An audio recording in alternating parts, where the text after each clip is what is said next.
Facebook আইডিতে star setup আর bank সেটআপের option দিয়েছে, আর দাদা এসেছে ব্যাংক সেটআপ করার জন্য আর স্টার এই সেটআপটা করার জন্য, তাই তো? কোথা থেকে এসেছো? কৃষ্ণমাটি থেকে এসেছে। তো এই সেটআপটা আমি করে দেবো, কি করে কি করছি সেগুলো তোমরা দেখো, আর বাড়ি বসে তোমাদের যদি এরকম সেটআপ দেয় তো করে নাও। এই সেটআপটা করার জন্য প্রথমে প্রফেশনাল ড্যাশবোর্ডে ক্লিক করতে হবে, তো আমি করে নিচ্ছি।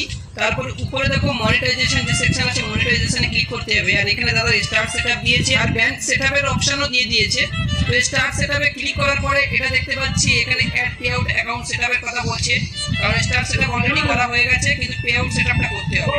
তো চলো পে আউট সেটআপটা করে নেই। সেটআপ পে আউট অ্যাকাউন্টে ক্লিক করব। তারপর এখানে লিগ্যাল ফার্স্ট নেম দেব, লাস্ট নেম দেব, ডেট অফ বার্থ দেব, কান্ট্রি ইন্ডিয়া দিয়ে নেক্সট ক্লিক করে দেব। তারপরে এখানে দেখো এই কান্ট্রি ইন্ডিয়া থাকবে, আর যে বিজনেস টাইপটা এটা দিয়ে নেব ইন্ডিভিজুয়াল, দিয়ে নেক্সট ক্লিক করে দেব। এবারে এখানে লিগ্যাল ফার্স্ট নেম চলে আসবে, মিডল নেম যদি থাকে তাহলে মিডল নেম দিয়ে দেবে, লিগ্যাল যে